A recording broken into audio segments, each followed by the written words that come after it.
नमस्ते। चलिए आज बात करते हैं कि कैसे एक बिखरे हुए, उलझे हुए दिन को एकदम कंट्रोल में और प्रोडक्टिव बनाया जा सकता है। अगर अक्सर ऐसा लगता है ना कि समय तो बस रेत की तरह हाथ से निकलता जा रहा है, तो यकीन मानिए ये बातचीत आपके बहुत काम आने वाली है। तो सबसे पहले एक सवाल, दिन आपको चला रहा है या आप दिन को चला रहे हैं? कभी कभी ऐसा फील होता है ना कि सुबह से ही बस चीज़ों के पीछे भाग रहे हैं, एक के बाद एक रिएक्ट करते जा रहे हैं। खुद गाड़ी चलाने के बजाय हम बस पैसेंजर सीट पर बैठे हैं। ये बहुत कॉमन प्रॉब्लम है, पर अच्छी बात यह है कि इसका एक सॉलिड सोल्यूशन है।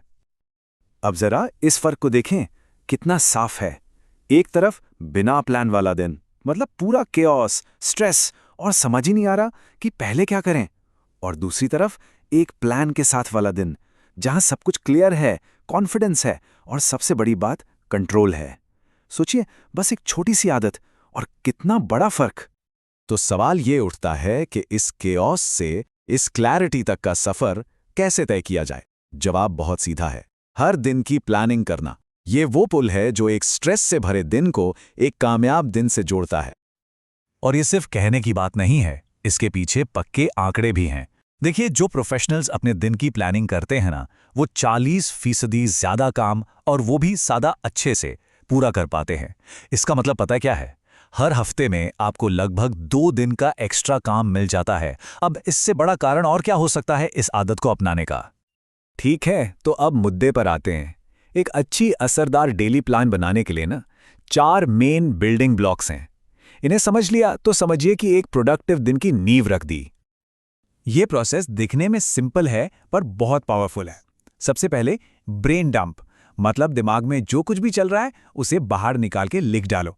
फिर दूसरा स्टेप, प्रायोरिटाइज करना, यानी ये तय करना कि क्या जरूरी है। तीसरा है टाइम ब्लॉक, हर काम के लिए एक फिक्स टाइम सेट करना। और आखिर में रिव्यू एंड एडजस्ट, दिन के आखिर में देखना कि क्या हुआ क्या नहीं और कल के लिए क्या सुधार करना है। अब इन सब में सबसे जरूरी हिस्सा है प्राथमिकता तय करना, क्योंकि सारे काम एक बराबर तो नहीं होते ना, है ना? और देखिए, हर किसी के लिए एक ही तरीका काम नहीं करता। तो अच्छी बात यह है कि हमारे पास कुछ बहुत अच्छे मेथड्स हैं, जिनमें से 2 सबसे पॉपुलर मेथड्स पे हम नजर डालेंगे। ये तो बहुत ही काम के फ्रेमवर्क हैं। पहला है आइजनहावर मैट्रिक्स। ये आपको जरूरी और अर्जेंट काम के बीच का फर्क समझने में मदद करता है। और दूसरा है ABCD मेथड, जो कामों को ABCD ऐसे लेबल करने का एक बहुत ही सीधा और सिंपल तरीका है। जो भी स्टाइल आपको सूट करे उसे अपना सकते हैं। चलिए, अब इन सारे बिल्डिंग ब्लॉक्स को मिलाकर एक आसान और यादगार सिस्टम बनाते हैं। इसे कहते हैं POWER रूटीन। ये एक्रोनिम याद रखने में भी आसान है और हर रोज फॉलो करने में भी। PWR रूटीन की सबसे अच्छी बात इसकी सिंप्लिसिटी है। देखिए, P मतलब प्लान, दिन की शुरुआत एक लिस्ट के साथ।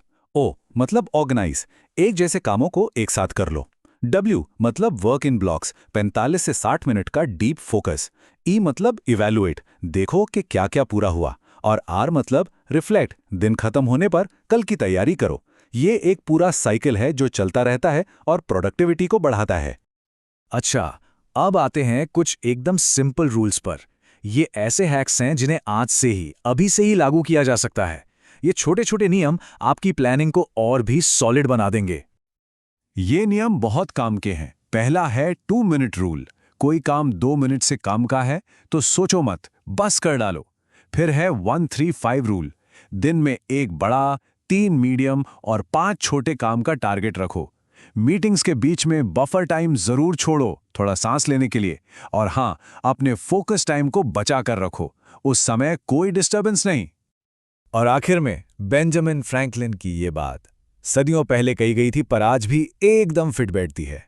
अगर आप प्लान करने में फेल होते हैं तो आप फेल होने का प्लान बना रहे हैं।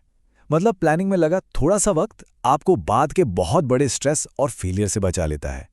यही तो पूरी बात का निचोड़ है। तो चलिए इस बातचीत को एक सीधे से सवाल के साथ खत्म करते हैं। एक ऐसा सवाल जो एक्शन लेने पर मजबूर कर दे। अभी सोचिए, कल के लिए आपकी नंबर 1 प्रायोरिटी क्या है? सबसे जरूरी काम कौन सा है? बस इसी सवाल का जवाब एक ज्यादा प्लान किए हुए और प्रोडक्टिव दिन की पहली सीढ़ी है।